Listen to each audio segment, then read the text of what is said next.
ہر ابتدا سے پہلے ہر انتہا کے بعد ذات نبی بلند ہے ذات خدا کے بعد، اور دنیا میں احترام کے لائق ہیں جتنے لوگ، میں سب کو مانتا ہوں مگر مصطفیٰ کے بعد۔ ناظرین، ایک بہت خوبصورت واقعہ جو ابھی نظروں سے گزرا تو میں نے سوچا اپنے ناظرین کو سناتا چلوں کہ حضور مکرم صلی اللہ علیہ وآلہ وسلم ایک مرتبہ تشریف فرما ہے۔ حضرت جبریل امین تشریف لائے اور آقا حضور صلی اللہ علیہ وسلم سے فرمایا کہ آقا، آج جب میں آپ کے پاس آنے لگا تو اللہ تبارک و تعالیٰ نے فرمایا کہ جبریل تو روز حضور کے پاس جاتا ہے، وہی لے کے جاتا ہے، تو آج حضور کے پاس جانے سے پہلے ذرا جنت کی سیر کر کے آ جا۔ کہتے حضور میں نے جنت دیکھی، بڑی خوبصورت حسن و جمال کا پیکر، حور و غلمان، طرح طرح کے اس میں میوہ جات، ہر قسم کے پھل فروٹس، دنیا کی ہر آسائشیں، ہر آرائشیں، اس سے کئی گنا بڑھ کر کے اللہ تبارک و تعالیٰ نے جنت کو خوبصورت بنایا۔ کہتے ہیں اس کے بعد اللہ تعالیٰ نے مجھے کہا کہ آپ جہنم کو بھی ذرا دیکھ کر کے آ جائیں۔ حضرت جبریل امین فرماتے ہیں کہ آقا، جب سے میں نے جہنم کو دیکھا ہے اور وہاں کے لوگوں کو چیخ و پکار کو دیکھا ہے تو کیفیات بہت مختلف تھی۔ حضور نے فرمایا جہنم میں تم نے کس کس کو دیکھا، مطلب کون کون سی امتوں کو دیکھا اور کس طرح کے لوگوں کو دیکھا؟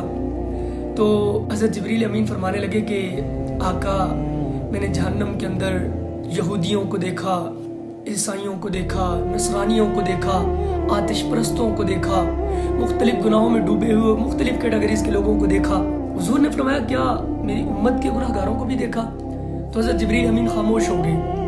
حضور نے دوبارہ پھر پوچھا، اصرار فرمایا کہ کیا میری امت کے لوگوں کو بھی دیکھا ہے؟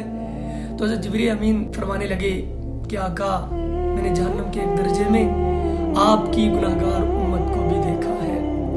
اب یہ جملہ سننا تھا، دیکھیں حضور کی اپنی امت سے محبت، یہ جملہ سننا تھا کہ حضور مکرم صلی اللہ علیہ وسلم کا چمکتا ہوا چہرہ، خوبصورت چہرہ، وہ ایک دم سے افسردہ ہو گیا۔ آقا مدنی صلی اللہ علیہ وسلم پریشان ہو گئے امت کا یہ حال سن کے کہ میری امت اور جہنم میں۔ صحابہ اکرام فرماتے ہیں کہ حضور مکرم صلی اللہ علیہ وسلم کا دن روتے ہوئے گزرا۔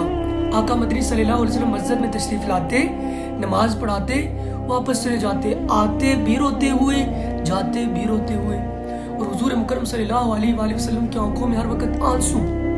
کہتے ایک دن گزر گیا، آقا صلی اللہ علیہ وسلم کی یہی حالت۔ دوسرا دن آیا، حضور آئے روتے ہوئے، نماز پڑھ کے یہ روتے ہوئے۔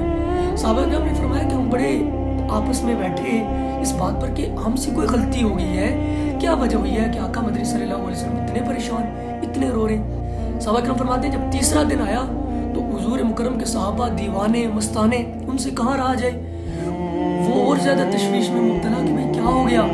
اب سارے یوں میٹنگ بیٹھی، مشاورت ہوئی تو سب نے یہ مشورہ دیا کہ حضرت ابوبکر صدیق رضی اللہ تعالیٰ عنہ جائیں گے۔ اب حضور کے پاس کون جائے، یہ بھی بڑی ہمت کی بات۔ تو حضرت ابوبکر کے بارے میں مشورہ ہوا، صحابہ کرام نے کہا کہ آپ نے جانا ہے اور جا کر حضور سے پوچھنا ہے کہ بھائی کیا ہوا۔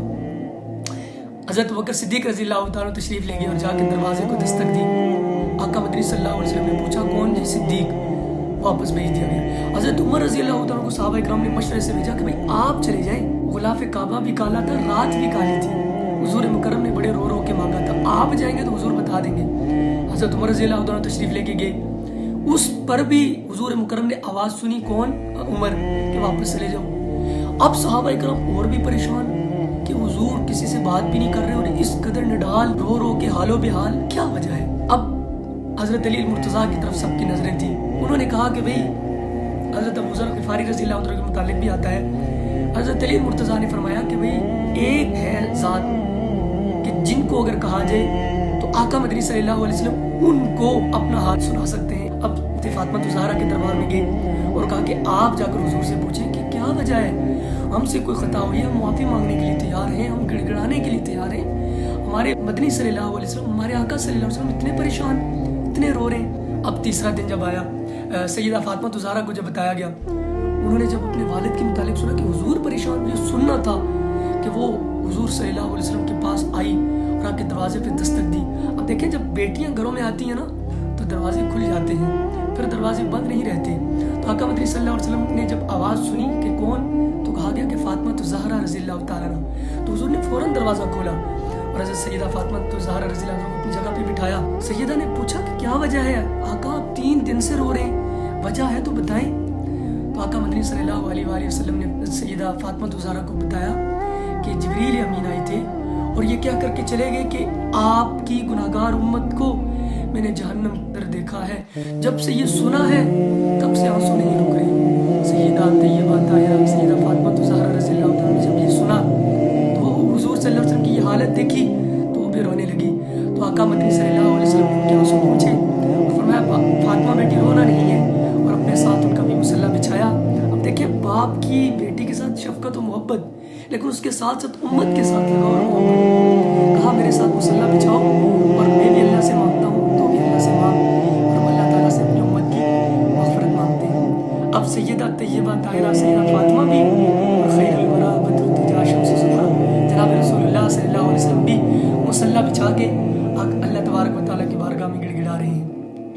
اور یہاں تک آتا ہے کہ آقا مدنی صلی اللہ علیہ وسلم کو جب یہ بتلایا گیا وَلَسَوْفَ يُعْطِيكَ رَبُّكَ فَتَرْضَىٰ، آقا قیامت کی صبح ہوگی اور 120 صفحے ہوں گی اور جن میں سے 80 صفحے صرف امت محمدیہ صلی اللہ علیہ وآلہ وسلم کی ہوں گی، اور جس کے اوپر آپ ہاتھ رکھتے جائیں گے اللہ تبارک و تعالیٰ اسے جنت دیتا جائے گا. وہ پلکیں اٹھائے اگر آفریں تو مہتاب ہو جائے ٹکڑے وہیں، وہ دیکھے تو بلخوص بسنے لگے، وہ بولے تو موتی برسنے لگے، جو بولے سے پڑ جائے اس کی نگاہ تو پتھر بھی پڑنے لگے. لا الہ. جزاک اللہ خیر.